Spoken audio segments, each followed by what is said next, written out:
మనం అంబేద్కర్ని లేకపోతే కొమరం భీముని వ్యాఖ్యానిస్తే వర్ణిస్తే రాజ్యం రాదు.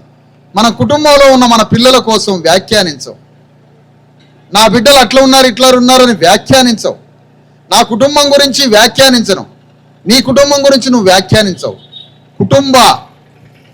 కుటుంబంలో బిడ్డల కోసం సమాజంలో పోరాడి యుద్ధం చేసి బిడ్డలకు కావాల్సిన అన్ని ఏర్పాట్లు చేసుకుంటాం. అట్లనే బీసీ ఎస్సీ ఎస్టీ అనేటువంటి 3.5 కోట్ల మంది కుటుంబం కోసం వ్యాఖ్యానాలు ఆపుదాం. చాలిగా వ్యాఖ్యానించింది.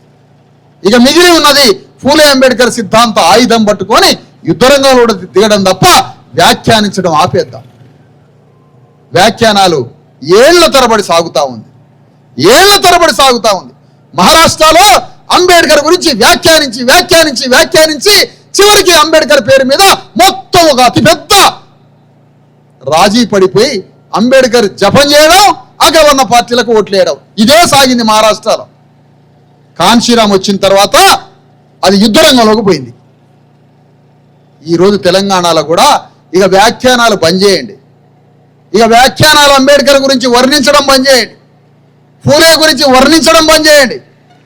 అందరూ ఒక ఐక్య కార్యాచరణగా వచ్చి అణగారిన వర్గాలమంతా ఫూలే అంబేద్కర్ సిద్ధాంతాన్ని యుద్ధరంగంలో దింపి తెలంగాణ గడ్డ మీద మనం రాజ్యానికి వస్తే అదే చాకలి ఐలమ్మకి, కొమరం భీముకి, సర్దార్ సర్వాయి పాపన గౌడ్కి, పండగ సాయన్నకి, కొండా లక్ష్మణ్ బాపూజీకి, శివాజీ మహారాజుకి, మన మహనీయుల మొత్తానికి నివాళి అర్పించడం, మనం రాజ్యానికి రావడం తప్ప మరొక మార్గం.